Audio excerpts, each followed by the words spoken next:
50 വർഷങ്ങൾക്ക് മുമ്പ്, കൃത്യമായി പറഞ്ഞാൽ 1975 ഒരു ഏപ്രിൽ 19, സ്വതന്ത്ര ഇന്ത്യ അന്നൊരു ചരിത്ര നിമിഷത്തിന് സാക്ഷിയായി.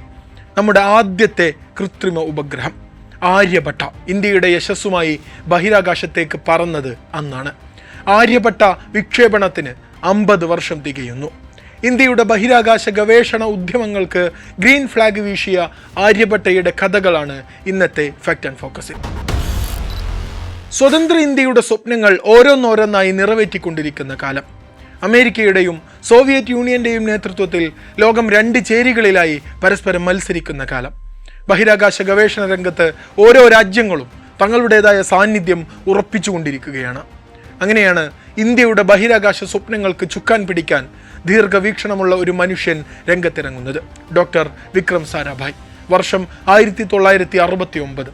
ഇന്ത്യൻ സ്പേസ് റിസർച്ച് ഓർഗനൈസേഷൻ, നമ്മുടെ സ്വന്തം ISRO പിറക്കുന്നു. ISROയുടെ ആദ്യ ലക്ഷ്യം തന്നെ സ്വന്തമായി ഉപഗ്രഹം വിക്ഷേപിക്കുക എന്നതായിരുന്നു. ഏറെ സാമ്പത്തിക സാങ്കേതിക വെല്ലുവിളികൾക്കിടയിലും 6 വർഷങ്ങൾ കൊണ്ട് തന്നെ ആര്യഭട്ടയിലൂടെ ISRO ആ ലക്ഷ്യം സാധ്യമാക്കി. ഡോക്ടർ സതീഷ് ധവാനായിരുന്നു അന്ന് ISROയുടെ ചെയർമാൻ. പക്ഷേ സാറ്റലൈറ്റ് ടെക്നോളജിയിൽ അഗ്രഗണ്യനായിരുന്ന, പിന്നീട് ISROയുടെ ചെയർമാനായി മാറിയ UR റാവു ആണ് ആര്യഭട്ടയുടെ നിർമ്മാണത്തിന് നേതൃത്വം നൽകിയത്. രാജ്യത്തിൻ്റെ ആദ്യത്തെ ഉപഗ്രഹത്തിന് ആര്യഭട്ട എന്ന പേര് നൽകിയത് മുതൽ ആരംഭിക്കുന്നുണ്ട് അതിൻ്റെ പൈതൃകപരമായ സവിശേഷതകൾ. 5-ാം നൂറ്റാണ്ട് കാലത്ത് തന്നെ ഭാരതത്തിൻ്റെ ഗണിതശാസ്ത്ര ജ്യോതിശാസ്ത്ര പാരമ്പര്യങ്ങൾ നിർവചിച്ചു വെച്ച വ്യക്തി. ആര്യഭട്ടയുടെ നാമധേയത്തിൽ തന്നെ ഇന്ത്യയുടെ ആദ്യ ഉപഗ്രഹം കുതിച്ചുയരുന്നത് നമ്മുടെ ശാസ്ത്ര പൈതൃകത്തോടുള്ള ഒരു സ്മരണയായിരുന്നു. 360 കിലോഗ്രാം മാത്രം ഭാരമുള്ള ചെറിയൊരു ഉപഗ്രഹമായിരുന്നു ആര്യഭട്ട. 26 മുഖങ്ങളുള്ള പോളിഹെഡ്രോൺ ആകൃതിയിലാണ് ആര്യഭട്ട നിർമ്മിക്കുന്നത്. രൂപകൽപ്പന ചെയ്തത് നമ്മുടെ സ്വന്തം ISRO ആയിരുന്നു. ഉപഗ്രഹം നിർമ്മിച്ചത് ഹിന്ദുസ്ഥാൻ എയറോനോട്ടിക്സ് ലിമിറ്റഡും. അന്ന് നമുക്ക് തുമ്പയോ ശ്രീഹരിക്കോട്ടയോ ഉണ്ടായിട്ടില്ല. അതുകൊണ്ട് തന്നെ റഷ്യയിലെ കപുസ്തിനിയാർ എന്ന സ്ഥലത്ത് നിന്നാണ് റോക്കറ്റ് വിക്ഷേപണം നടത്തിയത്. വിക്ഷേപിക്കാൻ നമുക്ക് സ്വന്തമായി അന്ന് PSLV ഒന്നും നിലവിൽ വന്നിട്ടില്ല.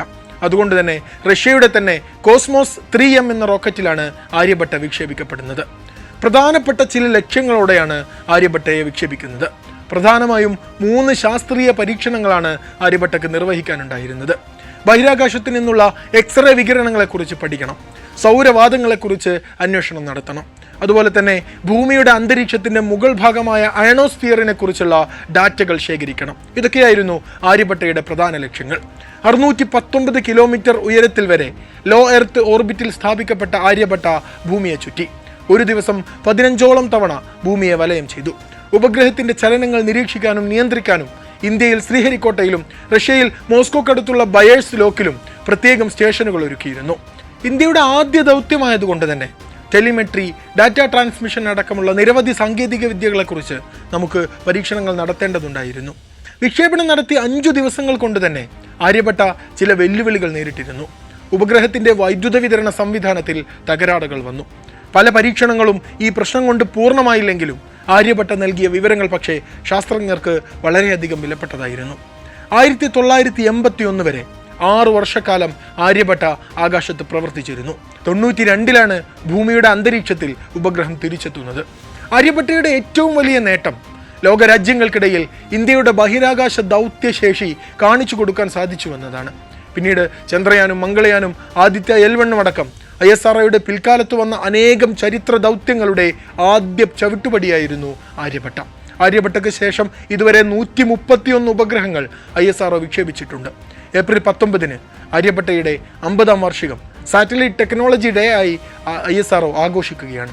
50 വർഷങ്ങൾക്കിപ്പുറം അഭിമാന പുരസ്സരം ആര്യഭട്ടയെ രാജ്യം ഓർത്തെടുക്കുകയാണ്.